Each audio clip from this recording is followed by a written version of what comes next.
আসসালামু আলাইকুম, কেমন আছেন সবাই? নিশ্চয় ভালো আছেন, সুস্থ আছেন আল্লাহর রহমতে। আমিও ভালো আছি। যাই হোক, এখন মুরগি রান্না করব, ব্রয়লার মুরগি। তো অনেকে ব্রয়লার মুরগি খাইতে চান না, তো এভাবে যদি রান্না করে অনেক মজা করে খাওয়া যায়। তো আমি এমনভাবে রান্না করে দেখাবো, আপনাদের খাইতে মন চাইবে। আমি এখন একটা আস্ত মুরগি কেটে নিলাম, কেটে এগুলোকে ধুয়ে পরিষ্কার করে নিব। তো মুরগি আমি ধুয়ে নিতেছি ভালোভাবে একটা একটা করে, যেন মুরগি গায়ে কিছু লেগে না থাকে। এখন মুরগিগুলো পরিষ্কার করা হয়ে গেছে, চলে আসলাম রান্না করব। তো চুলে একটা ফ্রাই প্যান বসিয়ে দিলাম, ওইখানে তেল দিয়ে তারপর পেঁয়াজ কুচি, রসুন কুচি দিয়ে এগুলোকে একটু ব্রাউন করে ভেজে নিব। তারপর কিছু আদা টুকরো দিয়ে দিলাম, আদাগুলো ফ্রিজে ছিল, ব্লেন্ডার করা ছিল আগের। তো এগুলো দিয়ে ভালোভাবে একটু পানি দিয়ে তারপর ওইখানে হলুদ গুঁড়া, মরিচের গুঁড়া, জিরের গুঁড়া, ধনিয়ার গুঁড়া, লবণ এবং সব কিছু দিয়ে এগুলোকে ভালোভাবে কষিয়ে নিব। এরপর টুকরো করে তেজপাতা দিয়ে দিলাম, আবার 2 টুকরা দারচিনি দিয়ে দিলাম। আমি সব মশলাগুলো ব্লেন্ডার করে নিয়েছিলাম, গরম মশলাগুলো, ওগুলো ভিডিওতে দেখানো হয়নি। গরম মশলাগুলি গুঁড়ো করে নিয়েছি, তো তাই গোটা মশলা একটু করে দিয়েছি, গোটা মশলা বেশি দেওয়া হয়নি। এখন আমি মশলাগুলো কষিয়ে নিলাম।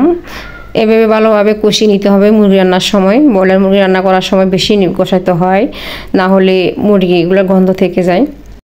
তাই মশলাগুলো ভালোভাবে কষিয়ে নিতে হবে, যেন মশলার গায়ে তেল উঠে আসে। এখন মশলার গায়ে তেল উঠে গেল, তো আমি মুরগিগুলো দিয়ে দিলাম। মুরগিগুলো দিয়ে এগুলোকে ভালোভাবে মশলার ভিতর নেড়ে ছেড়ে ভালোভাবে কষিয়ে নিব। অনেকক্ষণ সময় ধরে কষাতে হবে, যাতে মশলাগুলো মুরগির গায়ে লেগে যায়। আস্তে ধীরে কষাতে হবে, এটা তাড়াহুড়া করলে হবে না। একটু লো আছে, এগুলো ভালোভাবে কষিয়ে নিতে হবে। তো আমি অনেক ভালোভাবে কষিয়ে নিছি তেলের মধ্যে নেড়ে ছেড়ে। এরপর কয়েক টুকরো আলু দিয়ে দিলাম। মুরগির সাথে আলু দিলে আমার কাছে ভালো লাগে।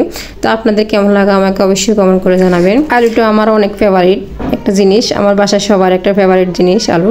তাই আমি সবসময় মুরগির সাথে বা মাছের সাথে আলু দেওয়ার চেষ্টা করি। আপনারা আমার মতো এইভাবে দিবেন, ভালো লাগবে দেখবেন খাইতে। এখন আলু মুরগিগুলো ভালোভাবে কষিয়ে নেওয়ার জন্য কিছুক্ষণ ঢাকনা দিয়ে রেখে দিয়েছিলাম। এখন ঢাকনাটা উঠিয়ে নিলাম, উঠিয়ে নেওয়ার পরে দেখলাম প্রায় 50% কষিয়ে গেছে। তো এখন আবারও ঢাকনা দিয়ে আবারও কিছুক্ষণ কষিয়ে নিছি। তো এখন পুরোপুরি 100% কষিয়ে গেছে। তারপর একটু পানি দিয়ে দিলাম। তো এখানে পানি বেশি দিব না, আবার কমও দিব না, মোটামুটি কিছুটা একটু ঝোল ঝোল রাখবো, পাতলা ঝোল। তো এখন কয়েকটা কাঁচামরিচ দিয়ে দিলাম ফ্লেভারের জন্য। এভাবে কাঁচামরিচ দিলে ফ্লেভার একটু ভালো আসে। এরপর দিয়ে দিলাম কিছু গরম মশলার গুঁড়া। রান্না শেষে এভাবে গরম মশলার গুঁড়ো দিলে ভালো লাগে, গ্রানটা ভালো আসে। তো এগুলোকে একটু ভালোভাবে একটু নেড়ে ছেড়ে দিলাম। এরপর আবারও কিছুক্ষণ ডেকে রান্না করব। তো এই কিছুক্ষণ পরে আসলাম, দেখলাম মাংসগুলি হয়ে গেছে, অনেক ভালোভাবে সিদ্ধ হয়ে গেছে, আলু সিদ্ধ হয়ে গেছে, মাংস রান্না শেষ হয়ে গেছে। তো এ হলো আজকে রান্না। তো আপনারা সবাই আমার মতো এভাবে ট্রাই করে দেখবেন। যাই হোক, আমার রান্নাটা কেমন হয়েছে একটা কমেন্ট করে জানাবেন, ভালো লাগলে একটা শেয়ার করে দেবেন। আর পরের ভিডিও দেখার জন্য সবাইকে আমন্ত্রণ জানাচ্ছি। ভালো থাকবেন সবাই, আর আমার পরিবারের জন্য একটু দোয়া করবেন। আল্লাহ হাফেজ।